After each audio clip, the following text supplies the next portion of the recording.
farmers, trust is everything. At Genesis Fertilizers, we're not just proposing to build a facility, we're building a future designed for you. With real progress already underway, we're closer to providing Western Canadian farmers with a reliable, locally produced fertilizer supply. Now is the time to take control of your farm's future. Learn more at genesisfertilizers.com/credibility. It's time for RealAg Radio on Rural Radio Channel 147 on Sirius XM.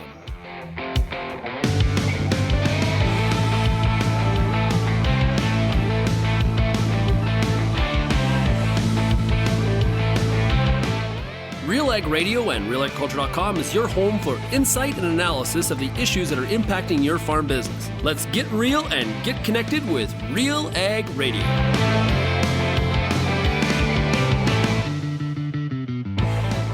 And welcome to RealAg Radio here on Rural Radio 147, Sirius XM. Shaun Haney, your host here on this Monday edition of the show. Hey, hopefully you have yourself a great day. We got a great show for you here today on the program. Looking forward to it. We got Darcy Pawlik. He's the new executive director with the Wheat Growers Association. Wheat Growers, a membership organization that does a lot of big-time work when it comes to policy. You know, one of their big flagships on policy was getting rid of the single desk. What are they doing in the future? We'll be joined by the new executive director, Darcy Pawlik, who is no stranger to the agricultural industry. Looking forward to chatting with him and finding out what his vision is. We'll also have a RealAg Issues panel here today. We got Lyndsey Smith, Kelvin Heppner standing by to talk about the biggest issues of the week. Now, if you have any feedback, we'd love to hear from you. Send me an email, shaney@realagriculture.com. You can also find us across all the different social media platforms, or you're more than welcome to call the RealAg feedback line, 855-776-6147. We're definitely going to try to have a bonus segment today on the show for everybody listening to the RealAg Radio podcast. So if you're listening here on Rural Radio 147, definitely check out the podcast version as well.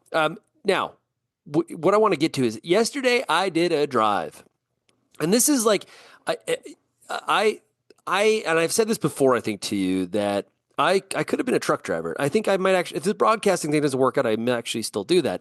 But yesterday, the last couple of days, I was at the Milk Business Conference in Las Vegas. Okay, I was in Las Vegas and had a great time. As soon as we got off the stage, because I was on a great dairy policy panel with Tyne Morgan, the chief economist with IDFA, as well as one of the economists from Terrain. We were talking about dairy policy and trade and the Farm Bill and all that kind of stuff. Get off the stage, get to the valet. By the way, it costs you $50 now to park your vehicle per night at Caesars. Crazy. Anyway, so I get my vehicle, I get in, I drive to Salt Lake. It's just over 300 miles, okay? It's about 5.5 hour drive. I get to Salt Lake, stay overnight, get in about 9:30, wake up at like 4:30 in the morning. I'm in my truck at 10 to 5 a.m., and I drove all the way to Bismarck, North Dakota. I got two sons that are going to school here, and meeting them, dropping off a truck for my youngest, and then I'm going to train home on Monday on the High Line on Amtrak. So looking forward to that. It's always fun. I always like seeing the countryside. It's kind of nice in the summer, a bit of a crop tour. This time it's just kind of some snowbanks and stuff like that. But 965 miles on Thursday. I did in 14 hours. 14 hours. I listen to a lot of podcasts. I'm fully up to speed on all the issues. There's a lot of clarity in this head, and I can't wait to get to all of it here today on the program. Let's take a break, and when we come back, we've got Darcy Pawlik, new executive director of the Wheat Growers Association. We're at the Farm Management Canada meeting, AgX. Joining us right now is Stuart Person with MMP, board member at Farm Management Canada. What are some of the cool things that Farm Management Canada does? So we do some educational work around financial literacy, succession planning, risk management planning as well. A lot of our role is to promoting the concept of, for example, risk management planning. Getting out and explaining to people the importance of risk management planning and what it can do for you and what are all the benefits to doing that. In those sessions, we're not going to do a risk management plan for you because every farm in Canada, their risk management plan is going to look something different. Our role is more on promoting the concepts and getting people into that mindset that this is important and I should be doing this. Risk management is really putting a plan in place to say, how do I deal with all these things that I can't control? Producers who do a really good job of business planning and have a really good risk management plan in place, they understand that and they realize they have a good backstop in place. Their confidence level is a lot higher in terms of making investment decisions. Here's what Wheat Pete's word on RealAgriculture.com is all about in under 30 seconds. It's wheat time. I love wheat time. I love wheat. Get that sulfur on. Get that seeding rate right. Get that nitrogen on your wheat right. Get that protein. Know your variety. Know when you need to put fungicides on. Pick your product. Pick your rate. Do the right job. Get this wheat crop right. Have a nice day. Grow amazing wheat. And welcome back to RealAg Radio, Rural Radio 147, Sirius XM. Hey, introducing CDC Envy CWRS with impressive yields, early maturity, outstanding standability, and a robust disease package. With CDC Envy, your wheat crop will be the talk of the town. Learn more at allianceseed.com or call 1-877-279-2890. And speaking of wheat, we got some news this week in the area of wheat politics. The Wheat Growers Association, based out of Western Canada, has a new executive director, familiar face in the wheat industry. It is Darcy Pawlik, and he joins us right now. Darcy, great to have you on the show. Thanks for having me, Shaun. Great to be here. Yeah, so give us some of your background. Well, it's a long one, so the short version is spent some time in association, great organization, Ag West Bio, did a lot of advocacy, learned some of the basics there, got to meet everybody. Moved into Syngenta, lucky enough to get my feet wet with regulatory, headed up the seed division for Canada for a little while before moving south of the border, where I did everything from industry relations to running AgriPro for a little while. Fantastic experience. Did the startup world, hoping to get rich. Didn't quite work out through the pandemic, but learned about crop insurance and agriculture in many different parts of the world. Fast forward to marketing agency, fantastic learning experience, trying to really understand what goes on in the depths of marketing. And now I'm back here, a place I love in policy and politics, Canada and wheat, and looking forward to this. Yeah, so what is it about the role that does attract you? Why this role now, based on some of that background and that history and those experiences that you have?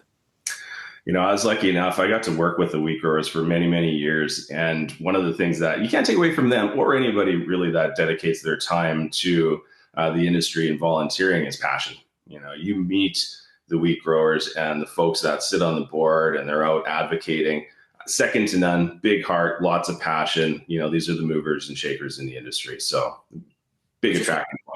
Yeah, I was just going to ask you, who are, for some people that aren't familiar with the wheat growers, who actually are the wheat growers? We have a lot of different associations. We have membership orgs. We have checkoff orgs. Who are the wheat growers? I'd like to kind of define them as they're some of the most passionate ones, but they're really the ones that are trying to define the space of modern agriculture. They see themselves as the innovators, the early adopters, and they're sort of the ones that aren't too afraid to kind of put their hand up and say, hey, this is really what needs to happen for ag to progress. And for Canada in particular to progress with ag and stay at that sort of pace that we've been known to hold for quite some time. So what are those issues that they're sticking their hand up and saying, hey, wait a minute here, have you thought about this? Or here's what our opinion is, because there are some loud voices in that group. You know, it's a harder question than it used to be. It seems like when I was doing this 10, 15, 20 years ago, the issues were a little bit slower to come and a little bit fewer and further between. But now it just seems like there's a bit of an onslaught. So, you know, forgive me for not giving you sort of the flavor of the day version of this. But I mean, everything from regulatory overreach is certainly part of it. I mean, we're dealing with trade. You got issues at the ports. Labor disputes. I mean, it's really coming at us from all angles. And one of the biggest things coming into this role that I want to bring to it is we're going to need to prioritize. There's a lot of great organizations out there, grain growers, grain councils, commissions. Everyone's got to kind of pick and choose a little bit. So that's going to be part of my job as the new guy coming in is, you know, what is going to be the focus and what's going to move the needle the most for us? Yeah, for a long time, the wheat growers really rallied and wrapped themselves around getting rid of the single desk selling of board grains. That was, you know, there was other issues, but that was like the fundamental identity of the organization. But we don't really have like an issue like that right now. We've got a lot of issues, but they're definitely smaller in nature and don't get that broad, singular, isolated attention like the single desk did. Yeah, I couldn't agree with you more. I mean, that's one of the nice things about focus when you had something like the wheat board, as you can call it an issue, an organization, it's really about free trade. So that underlying premise of what they want to achieve hasn't gone away, right? And so you can think of it as better trade. You can think of adding transparency to the system. We've got a few new KPIs with the strategic plan that we put together. It really comes down to what's going to help us improve productivity, what's going to help us improve our competitiveness, and make sure that we're getting access to the newest and best technology that's out there for the farmers to use here. One of the issues, that is been identified here in the last year that I've seen numerous wheat grower members talking about a lot is like the gate project, for example. Is there an official position out of wheat growers on that project as an example? It's one of those things that kind of popped up. They want to, and I think deserve to, have a better understanding of, what the business case is for this, what is the underlying premise. I myself had a pretty significant role to play in the creation of Cereals Canada. So, I want to have that conversation with them. Yeah, we came in with a lot of questions, and really what it comes down to and how we want to move forward. What's the solution? Like, what's the problem that they're aiming to solve with the GATE project? And so we're going to kind of dig into that here over the next short period of time and really come to a better conclusion that I can give you some solid, like, this is how we actually stand on it right now. We're just really interested in doing right by growers and spending money in the right places. Yeah, one of the other issues that is definitely going, I think it'd be more of a discussion point post-election, and I've seen a few farm groups that are bringing it up now, is plant breeding. And the public funding side of that, or attracting more private investment. You've got a history and some experience, like you mentioned, on the private side of wheat breeding. I've heard numerous people in the last several months through my travels talking about how, boy, there's going to be some cutbacks if we get a conservative government. I wonder if plant breeding could be one of those things that faces some budget cuts. What's your thoughts from the exploration of that topic, and what are some of the questions, or do you have any thoughts on it? Yeah, I mean, I've got a lot of thoughts on it. Coming out of the private sector in particular, we just saw different technology. We saw different approaches to breeding, and then different results as a consequence. And in particular, living in the States for almost a decade, I know how these systems can coexist. And so I hope that the discussion really becomes broader than just a research mandate. To me, I think we need to put a little bit more emphasis and continue the discussion on development and commercialization in particular, Shaun. I think sort of the Canadian environment tends to be a little bit reliant on government, and not to say that they don't do a good job, but part of what the important part is, ask the question, what if we did it differently? What could we gain by, taking different perspectives and approaches to business plans and cases and then entities, things like that. And if we come with the same conclusion, so be it. I think that's good, but I think it's also a good discussion to have. Yeah, and clearly there's a positive look from farmers about plant breeding. We back in the spring, Real Agri Studies had asked farmers about a number of different policies. Do you see them as being positive or negative on your operations? The most positive policy was investment in plant breeding. So this is a discussion I think farmers are definitely willing to have. Where people stand on it will definitely be, as status quo, or make some big changes and try to make it better for the broader audience. And another issue that I know wheat growers are never shy and bashful about talking about is railways and transport. I'm sure you're going to be focusing a lot on that file as well. Yeah, you've got it. Being landlocked and sort of the place where most of the grains get produced in Western Canada, it lends itself to a bit of a sticky situation. And regardless of whether we like it, whether we hate it, it's part of our reality. And I think the conversations that we've had with MPs and others there's no real easy answers. And so, we just have to be realistic. Fine, and let's figure out what the hard answers are. And what can we do, right? The search for options, I think, is always part and parcel with coming to some kind of a solution. And I've been known to have some, bad options, bad ideas from time to time. But the idea is hopefully it'll lead to something good. And I think if we can do anything, hopefully it is to be the sounding board, come up with good ideas, bad ones, whatever it is, but make sure that we're having the discussion, right? So we got to go from the seed, the importance there and research, but I mean, it's got to get to those foreign markets. And, I've sort of over the last 20 years have kind of come to the conclusion, like value add is a really big deal. So, the groups that are continuing to look at investment and trying to figure out, how do you maybe reduce the reliance on some of those rails and whatnot? Like, let's talk about it. It's hard. It's very expensive, but we got to be able to compete internationally. So I think there's a lot more to it than meets the eye, Shaun. Yeah, and you mentioned wheat growers going through a strategic planning process. Is a component of that to expand membership? Are you happy with the current base that you have? What's thoughts from a growth perspective? Well, growth is always really important. I just want to encourage any growers that want to be a part of the organization, put your hand up, come reach out. It's the more the merrier, I think, is one way to look at it. But certainly if you have a mindset that you want to see progress, we want to have that discussion and please be part of the group. I think what builds community and the vibrancy of our industry is that collaboration, and that's certainly one of our key values going forward. So if you felt like we've been not your kind of organization, maybe I'd encourage everybody to be willing to reach out.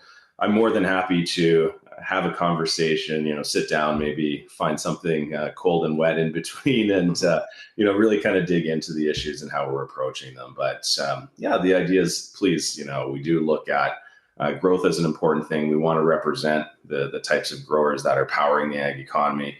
If that sounds like yourself, I'm always around for a chat. Hey, great stuff. We've been talking to the new executive director as of this week. It is Darcy Pawlik with the Western Wheat Growers. Hey, it is great to chat with you, Darcy. All the best to you, and I'm sure we will see you out and about on the convention circuit here in Q1. Looking forward to it.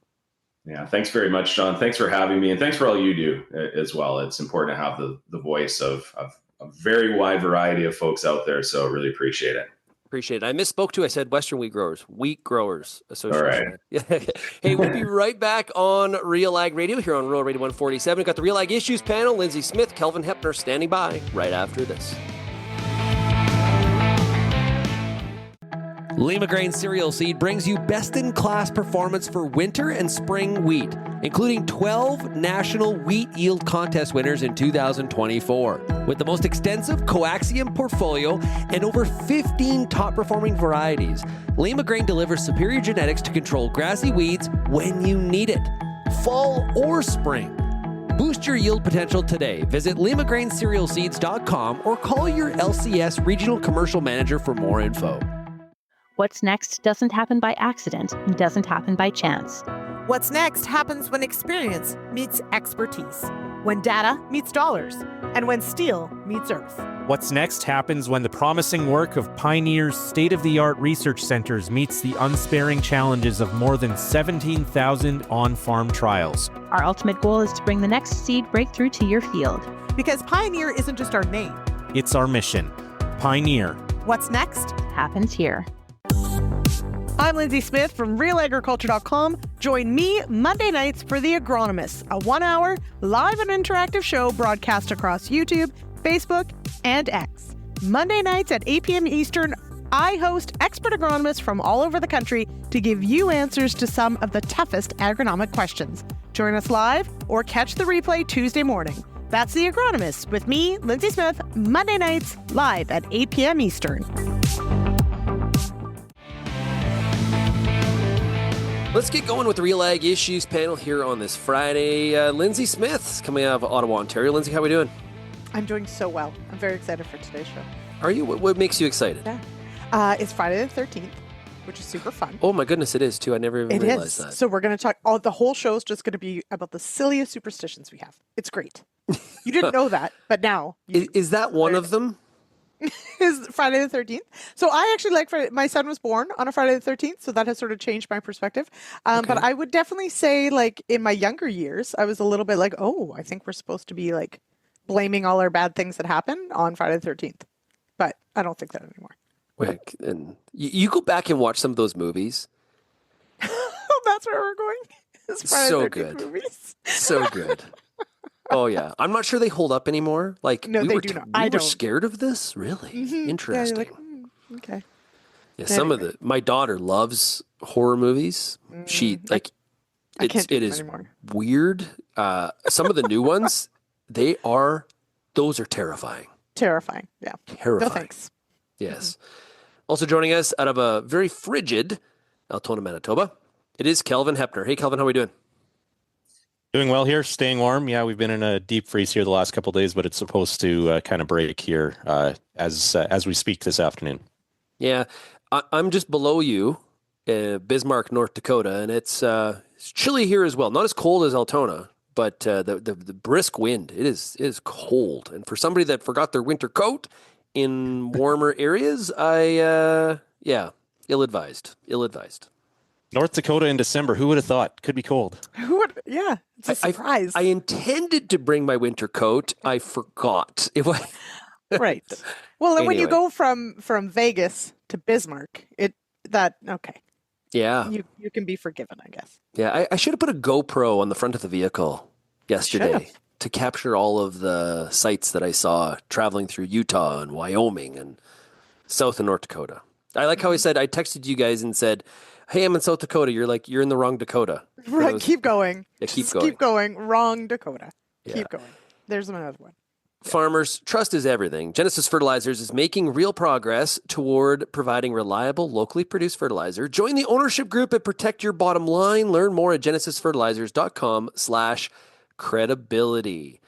Okay, where do we want to start? Fall economic statement or, yeah, sure, why don't we do that? But that's on Monday. Kelvin, let's just say the family all not getting along here.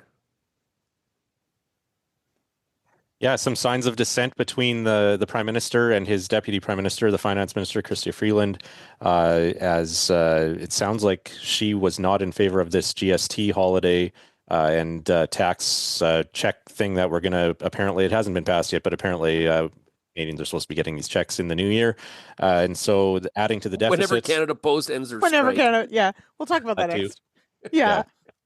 Number of hurdles it needs to clear first. But apparently Freeland is going to be, she's going to be sharing the fall economic statement, but apparently she's not completely on board with everything the Prime Minister and the Prime Minister's office has pushed here. And so, some big questions. How big is the deficit going to be? $40 billion, 48, some people talking $60 billion in terms of the government of Canada's spending outstripping its revenue this year. And then, of course, what that means in terms of the guardrails that she set less than a year ago, how many of them will have been blown through here. There has been talk about Canada's GDP has actually increased, so the ratio to GDP, deficit to GDP may still be within the guardrail, but most of the other ones, it looks like she'll have blown through. So, we'll be paying attention on Monday. And, of course, the House of Commons is set to rise next week shortly after that for the Christmas break. So it will be talked about for a day or two and likely there won't be much ability of the opposition to really follow through in terms of challenging them on whatever is in the fall economic statement on Monday. If the number is 60 billion, Lyndsey, does that mean we have a spring election? At this point, I feel like, do the numbers even matter anymore? Apparently, we could just keep throwing out numbers. Guess what? Yes, they do. These numbers absolutely do still matter. Does it mean a spring election? I don't know if I can be convinced, if only because it feels like we should have had a fall election. It feels like we should have had a Christmas election. For all of the things that have gone off the rails, I feel like perhaps, yes, maybe this will be the final thing that everybody says, oh my gosh, this is ridiculous. We need to pull the plug. But at the same time, given the antics of the last 3 months in Parliament, I'm just not entirely convinced that this will be the straw that breaks the camel's back. So I'm not so sure. I'm fascinated by this Mark Carney romance because no doubt, former head of the Bank of Canada, former head of the Bank of England, so no doubtedly a better financial resume than Finance Minister Chrystia Freeland. Okay, so I think it's hard to argue with that. But okay, why go if the story's true in the Globe and Mail from Stephen Chase and Robert Fife? Why go through this process of throwing her under the bus for him it's not like him being put in place is somehow going to save you in the polls. Oh, now they're going to get serious about the economy after all these years, Kelvin. It doesn't make sense to me. Yeah, I don't understand all the leaks that are happening around the Prime Minister's office this week. You've got 10 different sources that spoke to the Globe and Mail saying that the Prime Minister and Deputy Minister Freeland aren't seeing eye to eye. And then you have word that the Prime Minister's office is pushing Carney, trying to recruit him again. And so to me, I don't know, I wouldn't be completely surprised. I know this would be very shocking in terms of political drama, but what happens if Chrystia Freeland just stands up on Monday and says, I'm done. See you guys. Somebody else can read this. Or reads the full economic statement and then says, and by the way, I'm leaving. It wouldn't like, why is she staying in the role? She's in some ways it's reached a level of humiliation there in terms of obviously not having trust from her boss. Well, this is the role that she wanted. She pushed for this, and it's worked out to be ugly. Well, yes. So in fairness, if she does that on Monday, I will be the first person to buy her a coffee and say thank you. So Christy, if you're listening, give me a call. But like at what point, right? Do you draw, where is that line? Like, I'm sure that even if she said, yes, I want this job, and yes, she's capable, and yes, she's in all those things. I mean, nobody wants to work for somebody who is really undermining them from the get-go. And that really is what this looks like, that as the Prime Minister, who is the quote unquote boss, is just undermining how do you hand somebody garbage and be like, hey, make this look pretty? Like, at some point you've got to say, like, I cannot work with this. He does not have a very good history. Sorry, what's that, Kelvin? It would be one creative way, outside the box and noticeable way that would get plenty of attention of kicking off a leadership campaign. Mm-hmm. Yeah. He does not have a very good history here with women in his cabinet. No, in fact. And then you look at the comments that he made this week about the U.S. election that have received attention in the U.S. on Fox News and from Elon Musk about how he's a feminist and how he felt like the results, the way the U.S. electorate voted in the presidential election was a step backwards in terms of progressiveness. Mm-hmm. To me, it's another example, again, of not necessarily walking the talk, so to speak, with the Prime Minister. Yeah. Bank of Canada also made a decision this week. 50 basis points, second time in a row. Lyndsey, this is, I think this is going to, for Canadians that are servicing debt, obviously frees up some cash flow. Mm-hmm. I was wrong. I would like to state for the record, last time on the show, I went with the 25 basis points, but I'm happy to be wrong because this is good news for plenty of people that have variable rates, and for anyone who is in the midst of perhaps renegotiating or renewing a mortgage. This may help in the next little while. So yes, good on that front. At the same time, does this, I don't know if I would say, and so this part I will still reiterate, is that I don't know if we can bank on, see what I did there, as many more deductions or reductions to come in the new year. So glad to see it, I suppose, but there's definitely some economic turmoil in the background happening here that I'm not sure we can count on a whole bunch more of these. I'm not saying that we're going to see interest rates start to climb again necessarily, but I could see perhaps the bank holding for now. Yeah, and Kelvin, we had the U.S. There was some PPI numbers this week, I think, in showing that inflation is kind of a little bit stronger in the U.S. again, or there's concern about it. Yeah, so that's where we could see divergence again between the Federal Reserve and Bank of Canada, and that will pull our loonie down further. Well, we got the loonie down as of time of recording here. We're down to 72.30.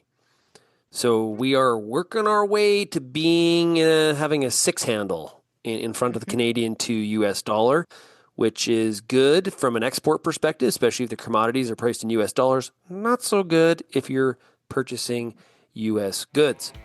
We got to take a break. We'll be back with more of the RealAg Issues Panel right after this. Do you want to take your crop yield to the next level? Many factors contribute to achieving a successful harvest, but the right fertility plan is key. BioK is the best potassium source in agriculture today and a critical component for both plant and soil health. It doesn't end with starter. With every pass across the field, you can spoon feed your crop. To learn more, contact a sales representative with Nature's in the U.S. and Alpine in Canada. There's a reason we call it the Corn School. Videos on everything from planter setup to weed control, field trial results, and the latest yield strategies. The Corn School on RealAgriculture.com has the information and advice you need to help you succeed. Brought to you by Pride Seeds and BASF. Corn School episodes are available at cornschool.com, from RealAgriculture.com, or as a podcast in your favorite podcast app. Check out the latest Corn School episode today.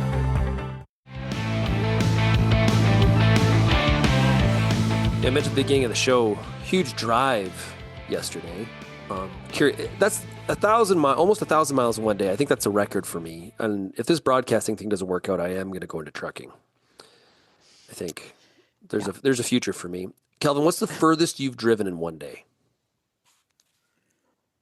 Oh man, like on a charter bus overnight to Toronto would probably be longest done in a day, but sitting in the driver's seat, I would say probably Lincoln, Nebraska.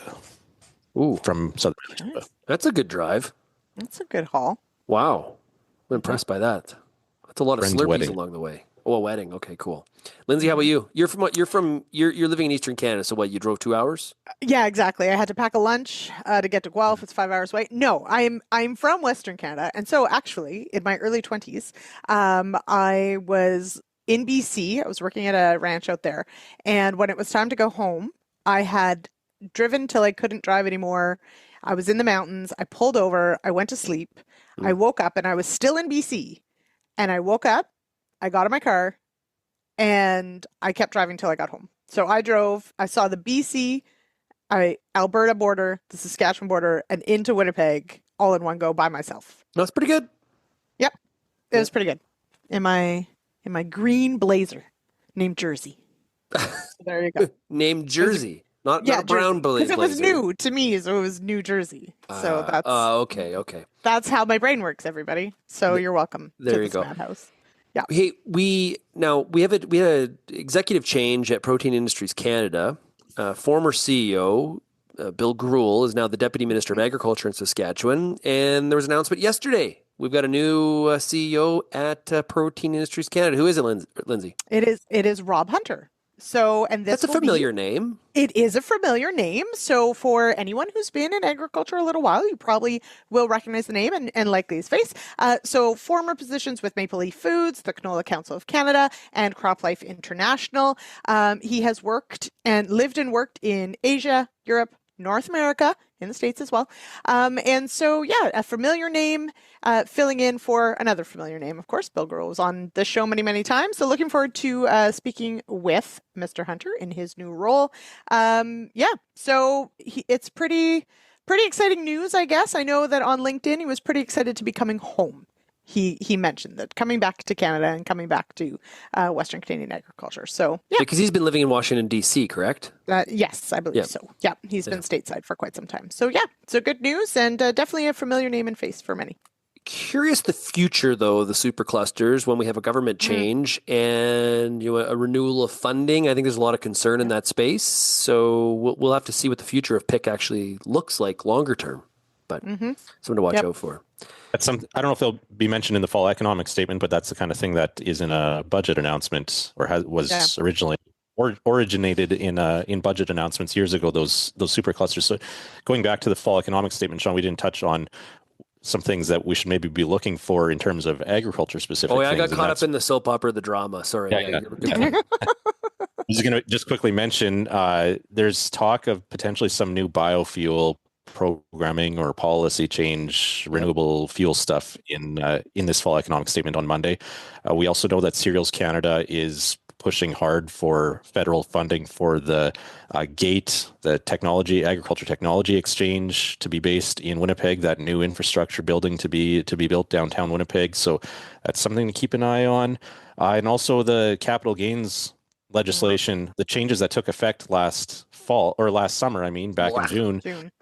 The actual legislation behind it hasn't even been introduced in Parliament yet. And so there's a lot of big questions there in terms of what happens if this legislation isn't passed before this government falls or an election is called.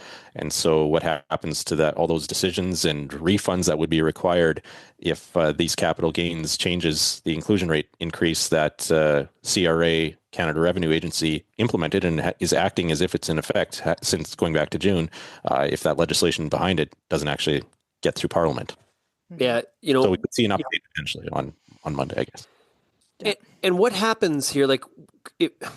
One thing everyone's expecting is a conservative government. There's going to be some real tightening of the purse strings. Yep. They're going to be more fiscally responsible and prudent. That's on brand for Mr. Poilievre. Don't know where that's all going to land, but that's what the general expectation is. Let's just say there is funding announcements made on Monday. Aren't some of those announcements under threat? Even though they're announced, we got an election coming. That doesn't mean they're actually going to happen, right? That's one of the big reasons why it's been so puzzling, or one of the reasons it's been puzzling why they've kicked off, or why they've been so slow to release this fall economic statement, in terms of it's kind of a kickoff to an election campaign. They can announce a bunch of things in this fall economic statement, whether there's money or not for it, whether they actually plan to follow through or not. That's to be determined. But in many ways, this is kind of the last kick at the can for the Liberal government in terms of setting the stage and really trying to move the dial on something before an election likely to happen in spring or next year. But for something to actually take effect and for people to notice something, it kind of needs to be announced Monday, probably. Well, I think the busiest MP this fall, basically since August, has been Steve McKinnon. We've had the rail strike. We got the port strikes. We got Canada Post on strike. We've got stuff happening in that area. We got strikes for everybody. It's like Oprah handing out strikes and labor stoppages. Lyndsey, but we got some news today that he's put a bit of a timeline around this Canada Post strike. So I laugh a little bit when you say he's been the busiest, because I think many of us would like to know, where has he been on this Canada Post strike? But at the same time, with all our past labor issues of this year, trying to give the parties that be a chance to actually work it out within the process that they have. However, we did get news today that McKinnon has said it has gone on long enough. It is negatively impacting Canadians to too large a degree, and basically has given them, so he has tasked the CIRB, right? Canada Industrial Relations Board. Thank you. Industrial Relations, CIRB, basically to say, look at it, tell me, give me a judgment on whether or not you think these two parties can actually get to an agreement. You have until Monday, and if the CIRB says, nope, they're too far apart still, then likely to invoke Section 107 and binding arbitration, and away we go. So, and then that would mean that the existing agreements would be extended to May, and that would give them the time to come to a new agreement. But the Canada Post would have to go back to work under the existing agreement and work something out by May. So, I mean, I think most people, especially small businesses, this is one of those things that, people have been sort of trying to bring attention to, is that plenty of businesses, especially at this time of year with the holiday season, they make a lot of their money right now. Some of the alternatives to Canada Post are very expensive. So who bears the brunt of that? Well, usually the consumer, the buyer, and therefore they may go elsewhere.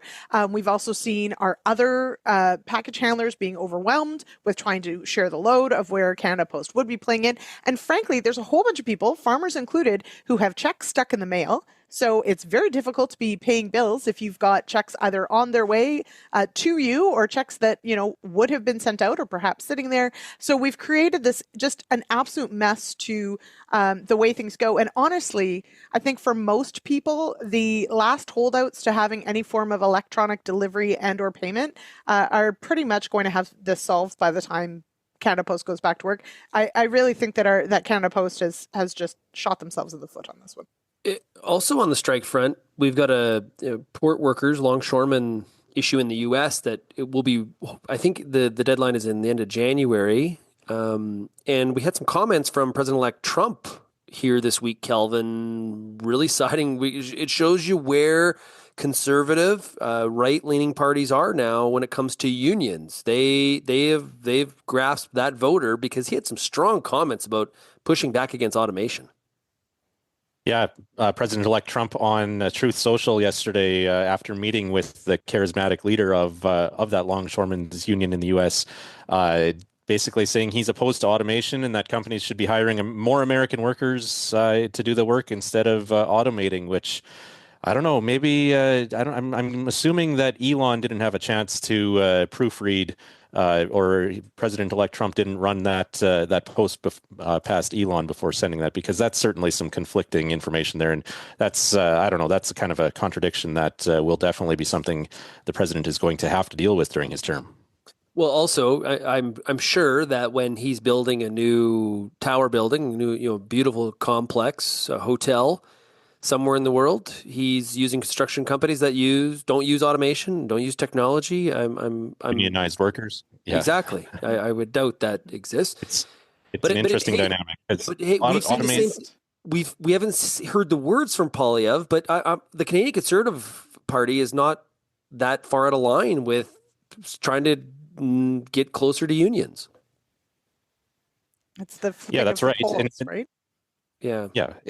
That's something that right-wing parties are. That's one of the major shifts that we've seen in the political spectrum here the last couple of years. Right. I'm not sure you need to come out so strongly against automation to still have union support. Although in this case, it appears President Trump decided that he does. So this is just like tariffs add costs to American consumers. Refusing automation for a small number of people that don't want it to happen is adding costs, and that cost is borne by the broader American consumer again. And in the idea of sure saving a few unionized port jobs, but broader society-wise, it's another thing, just like the tariffs that have a large society-wide cost. Well, we're going to take a quick break, but when we come back, Lyndsey and I are going to try to figure out Doug Ford. He dropped an energy bomb this week. We'll put it that way. Talk about increasing costs. We're maybe going to cut off hydro to the U.S. What's he doing? And he actually had to clarify he doesn't speak for Canada. He speaks for Ontario. We'll get to that when we come back.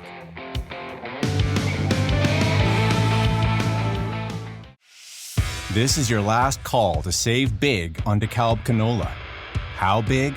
Save up to $40 per bag big. On now until December 13th, save on the highest yielding DeKalb hybrid, DK401TL. Visit your local seed retailer or DeKalbRewards.ca today and get ahead of your 2025 to-do list with big savings on seed. We're going to be your #1 canola seed. Just watch us. If you're serious about agriculture, RealAg's got you covered. For over 10 years, we've listened to and shared what producers have to say about everything from policy to agronomy from coast to coast. Keep up with the latest in Canadian agriculture at RealAgriculture.com through daily newsletters, and check out our YouTube channel. Thanks for joining us in the RealAg community as we continue to cover and serve North American agriculture.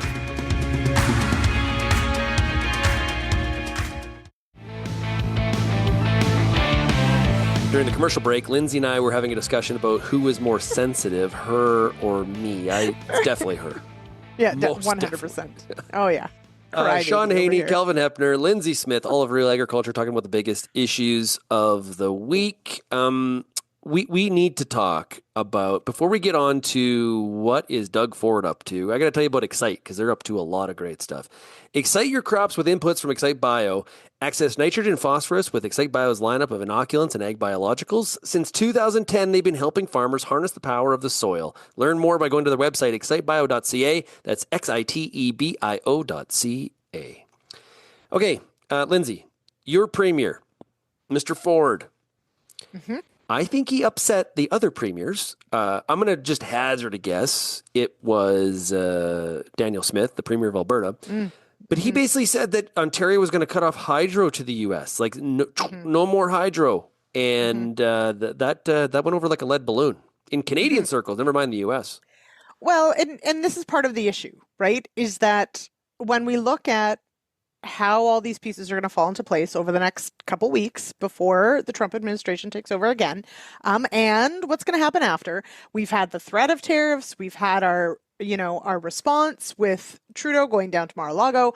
But the provinces, of course, have identified where they are perhaps exposed to a lot of risk, and where perhaps they've got a card to play. And we are seeing, realistically, the two provinces that in a lot of ways probably have the most to gain or lose, Ontario and Alberta, are really at the forefront of this. Now, I'm not saying that the other provinces don't have a horse in this race, because of course they do, but we've seen, Wab Kinew came out with sort of his points, but I would say, yes, Ontario and Alberta are sort of at the forefront of this. Now, Ford, for good reason, is worried. The car manufacturing industry in this province is pretty major and is likely going to be under threat between all these tariffs, et cetera. There's a lot of unknowns there.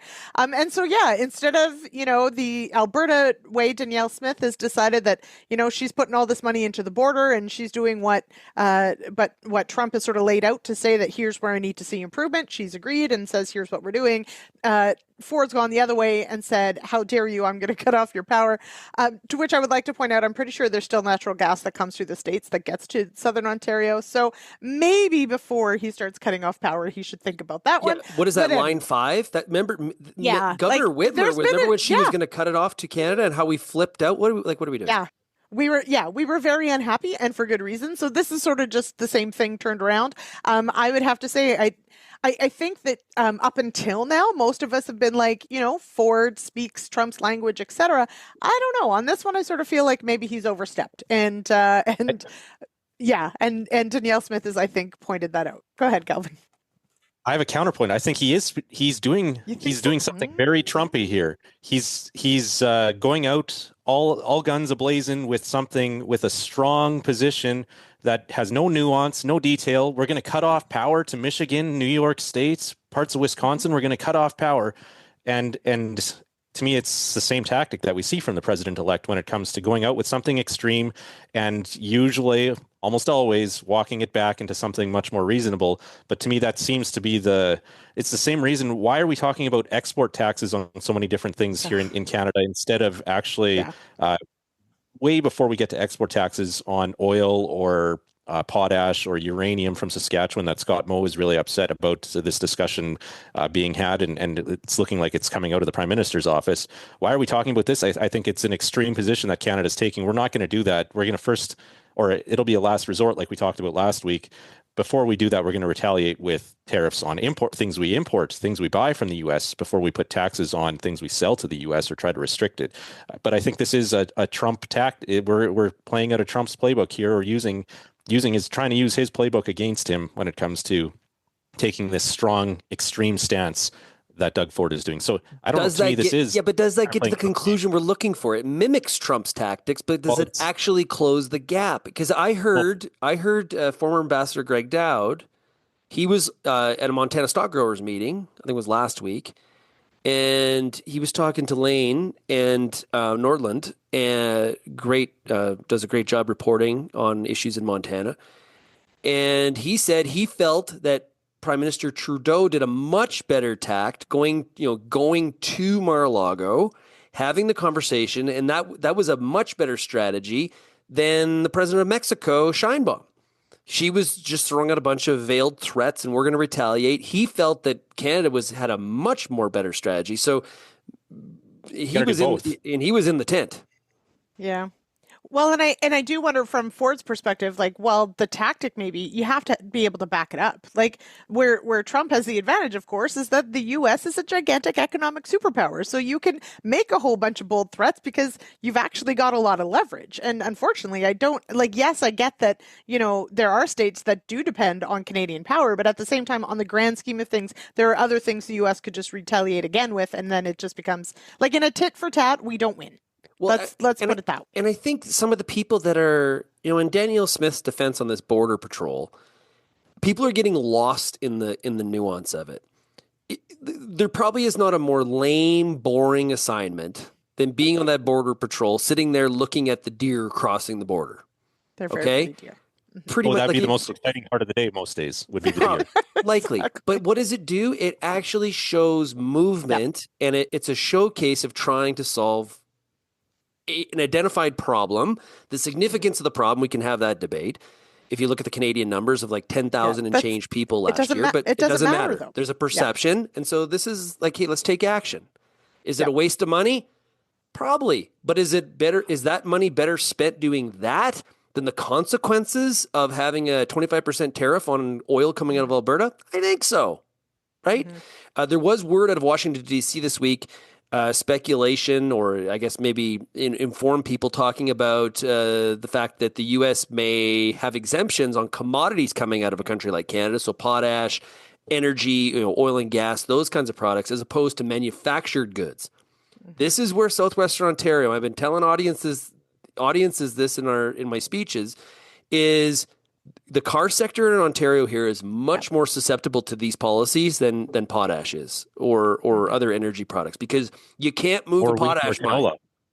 Or canola, right? Canola. Yep. Canola's in a much better spot. Yep. I would agree. So, yeah. We have an exciting announcement for Monday. We do. That Kelvin wants very much to talk about. Season 3 of the Ag Policy Connection podcast, right? Mm-hmm. Yep, we've been busy planning and recording a new season of the Ag Policy Connection. So looking forward to launching it on Monday, again, together with the Canadian Agri-Food Policy Institute, or CAPI. And this season, we're trying something different. We're going to have a specific theme for the whole season.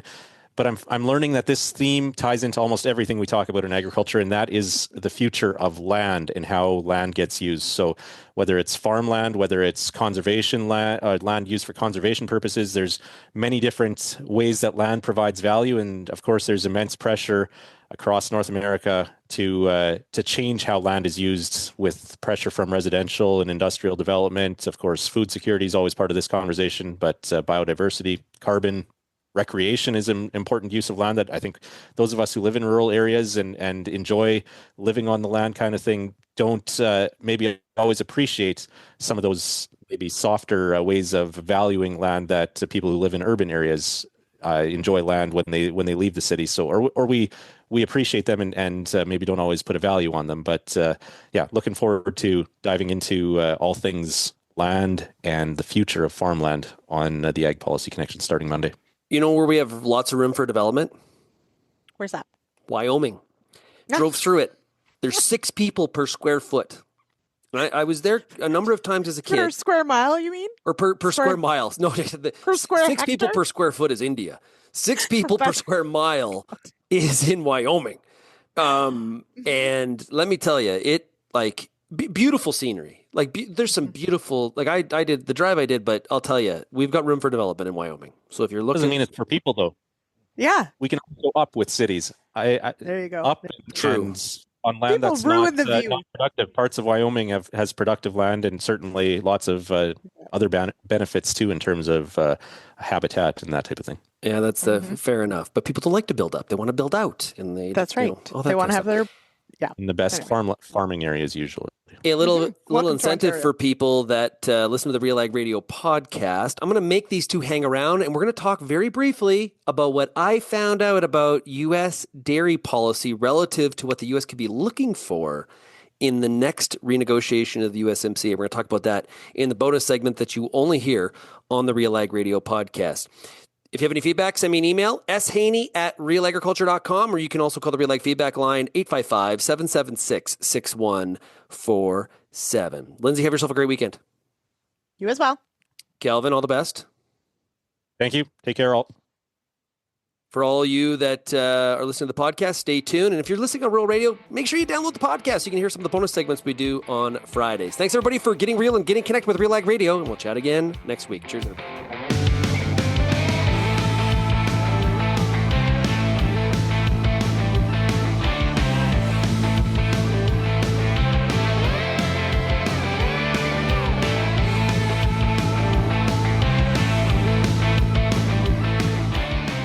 I love these bonus segments. It's kind of like RealAg B-sides or something like that.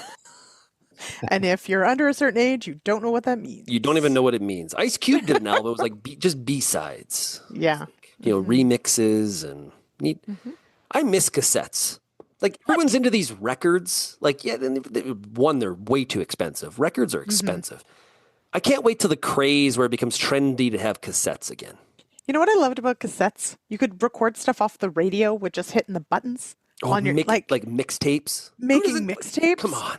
Do you remember having to sit there and wait? Calvin's too young for this. Wait for your song to come on and try and time. I'm just kidding. Try and time it exactly right to get the song and not have some stupid DJ yakking over top of it. Anyway. Yeah, you had that crush in high school, and you're like, yeah, you had to make a mixtape.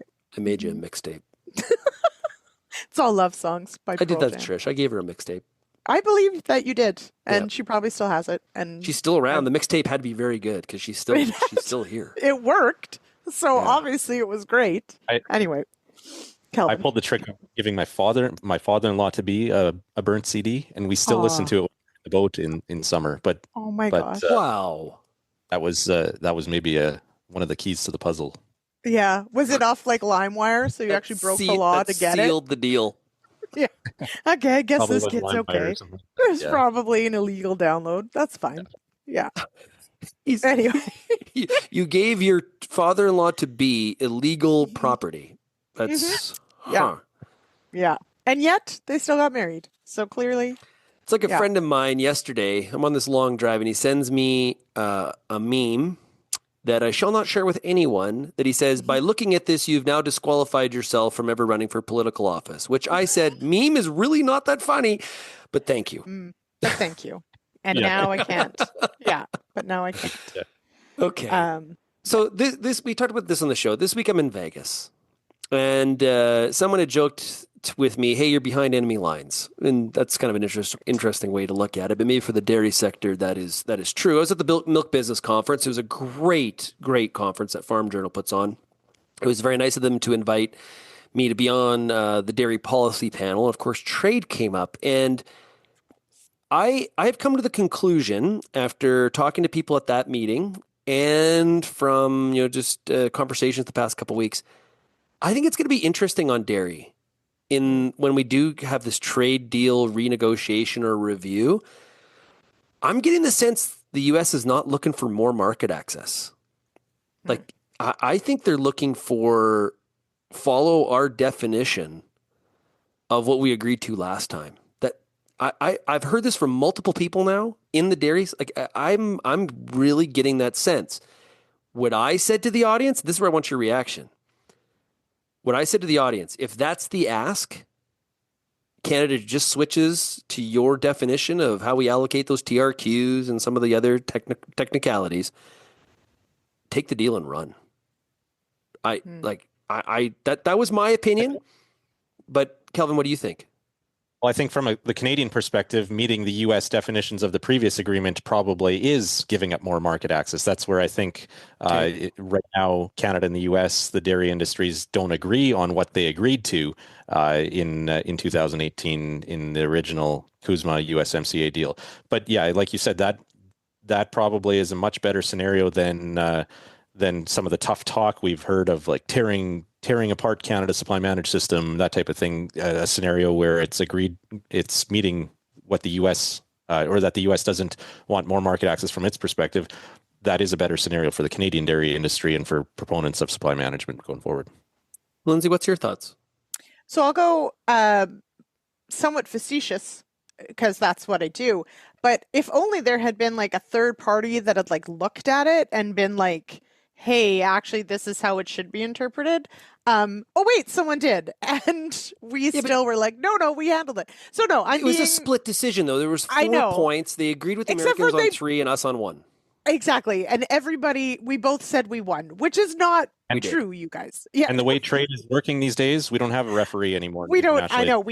So exactly. So realistically, and to your point, Kelvin, it is true that, I think Canada was slightly cheeky in how it interpreted it, but there is still, like we saw with the tribunal or whatever we call it, that mechanism, that there does potentially need to be clarity. If that is the biggest sticking point, I think that is surmountable. I think that realistically, our trade negotiators should be able to get a bit more clarity on that. And if that's what we need to do, I mean, from a Canadian perspective, that we have, at least I think attempted to work that into the system already as far as, supports for lost market share, et cetera, to our supply managed sectors. And if that is, the ask, I think that is something that we can probably do. Now, my question is, does that fall within 282? If 282 is in place, is that, to me, that would mean that that's that existed. That's not more market access. So does it? I don't know. So that's a good question. I had the same question. So if Kelvin, let's just say Kelvin's correct. Yep. And following the U.S. definition is technically giving up more market access. Does that, if 282 is in place, would that prevent from Canada from agreeing to the U.S. definition? Mm-hmm. Kelvin? Probably enough gray area. So 282 is stuck now at report stage in the Senate. It's had at least 7 different days of debate and no signs of being called to a vote for third reading so far. But if it does pass, I think there would be gray area there in terms of reading that definition and potentially leaving it open to interpretation. I don't know whether courts would get involved, who would have to decide whether signing the existing text again with more detail to match what the U.S. is expecting Canada to do, whether that would be considered more market access. I think it'd be into the gray area and the weeds, open to interpretation again. And so that's where I think there's going to have to be more clarity and more detail because obviously Canada and the U.S. don't agree again on what they agreed to last time around. So and New Zealand doesn't agree either, though, man. Like that's the other problem that Canada has here is like it's not just we misinterpret what we agreed to with the U.S. We also misinterpret what we agreed to with Australia and New Zealand. That's why I'm saying every country does that, though. Yeah, every country absolutely you do the bare minimum to meet the threshold. And Canada's threshold, where Canada's starting point is not high enough for New Zealand and the U.S. And so, it's going to take time to figure out where that bare minimum is and more clarity, I think, in a renewed agreement. I wonder, too, what will be considered a win or politically acceptable for President Trump and his team. If USTR Jamieson Greer, assuming he gets confirmed, if they just agree to the existing text type of thing and existing market access to Canada, is that going to be enough to sell the deal to congressmen and representatives from northern states? It could be very possible because it's meeting some of their compliance initiatives and a focus on compliance. Trying to get countries to do what they said they were going to do. Think about the Phase 1 deal, and that's come up again about will Trump be able to enforce Xi to follow what he had agreed to? I think this kind of falls into the same sort of category from a compliance standpoint for sure. I also think the Canadian side's going to, let's just say it goes the way that we're speculating here. I think the Canadian side better be prepared for a communication strategy if they're going to push back on this compliance, because all they're going to hear is Canada's not doing what they agreed to, and we get a whale of U.S. media, in Canada. It doesn't work the other way. Besides this great show that is on Rural Radio 147, 100%, yeah. But the media flow works one way for the most part, and so they're going to have to be able to combat this. Well, why are you not following this agreement that they are there? So there's a lot. Canada's kind of in a little bit of a in a tough spot here, I think, on this one, as if they do push back. But I've run it by now 3 different people in Canada that have some policy, insight on this issue, and they've said the same thing. I take that and I run. So I'm not in the unpopular camp here, but hey, I'm not on the trade negotiating team.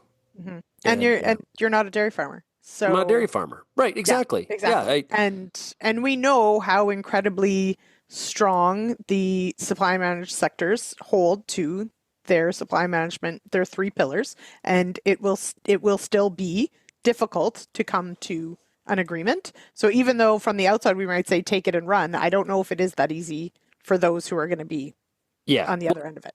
I'll give you some numbers, okay, before we wrap up here. I'll give you some numbers. The Canadian market is very, very small. This is not an opportunity for the U.S. to all of a sudden, run milk prices higher because of all this increased export demand. Yeah. Canada consumes about 58 liters per capita of milk. Okay. Mm-hmm. So that works out to total consumption of milk in Canada is about 2.3 billion liters.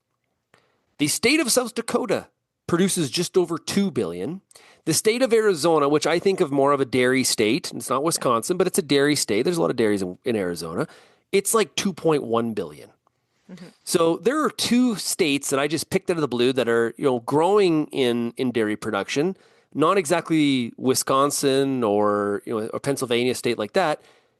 And they almost produce as much as we would consume nationally. Never mind the fact that we have our own domestic production. So I had stated that on the panel, and it was interesting. The chief economist with the IDFA, he represents the processors, he said, "We're not asking for more market access. We just want you to do what you said you were going to do." So there's a bit of a tell, I think, in terms of what the Americans are going to be looking for. So, yeah. Anything else we didn't cover? Is everyone done their Christmas shopping? It's the 13th. I delegated. Okay. Shaun delegated. Kelvin says Canada Post is on strike, so apparently you can't do your Christmas shopping? Yeah. Come on, guys. Yep. Get out there. Get it done. And make sure that you buy things for your wife's stocking, please. Everyone. Whoa, Okay. whoa. There's this really fat guy in a red suit. He takes care Doug of the Ford stocking. is not on the... Oh, okay. Sorry. Anyway. Okay, but if Santa is busy, make sure you get your wife stuff to put in her stocking. We are only 12 days away. I know. This is what I'm saying, guys, is that... Now, the good thing, though, is that, like, Christmas Eve is a Tuesday. So, like, really, if you start on the Sunday, you've got a couple good days. So, I'm just warning you early. Everybody out there. Get at it. Yeah. I would imagine there's some store shelves that are a little bit like not looking as full if you were using.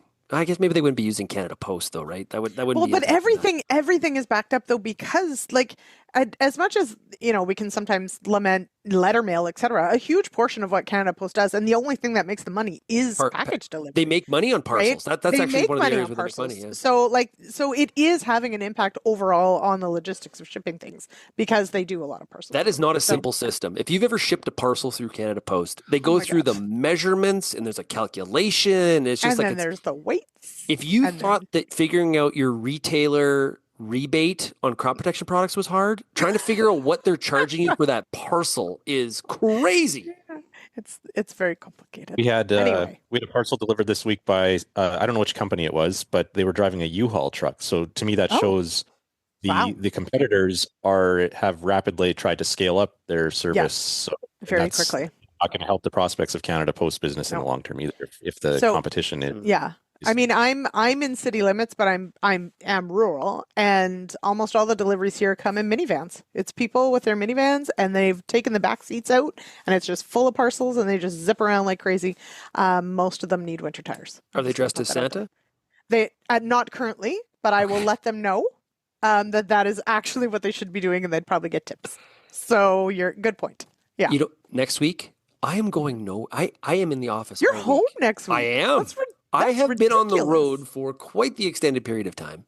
Yeah. And you're home next week. I did that interview for Wednesday's show with Mike North from Ever.ag about the dairy market. Yeah. Anyway, him and I were just chatting. He's a really great guy. And we were talking. He's home next week too because he travels a ton, speaking and doing all of his stuff. And then you look at the calendar for Q1 and it's like, well, enjoy it while it lasts because January, February, March are like, whoa, pedal down. But that's what we're in that business. So, yep, exactly. I want to encourage everybody. Kelvin mentioned the Ag Policy Connection podcast. He does great work on that one. So please check that out as the new season drops here, or season 3, I should say, on land use and biodiversity. As well, we got a ton of other podcasts as well. We got Mind Your Farm Business. Of course, Lyndsey does The Agronomist on Monday nights. It's podcasted. Make sure you go to realagriculture.com/podcast to find out more. Get it wherever you get your podcasts. And of course, we put all this stuff up on YouTube. We get crazy, like the interview on the machinery market from Wednesday with Kurt Blades. The thing's like skyrocketing in views on YouTube.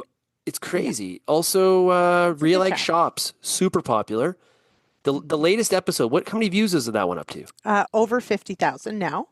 Lots of questions. And what's really cool, and this is why we love doing it, people who have found that video with the Terpstra family have now found the other in the series, which is sort of the joy of this is you get to go down the YouTube spiral of really cool shops. So RealAg Shops on YouTube. Go check it out. Yeah, brought to you by Princess Auto. And I had a farmer that said, hey, thanks. You're just going to cost me a whole bunch more money now that I've watched this. I know now I know what I need gotta to go do. Stuff. And I said, well, make sure you just go to Princess Auto. That's what I said. Right. Yeah, support those sponsors that make this all possible. Okay, we got to run. Thanks everybody for sticking around for the bonus segment. Have yourselves a great weekend. Enjoy it, and we'll of course talk to you again next week. Cheers, everybody.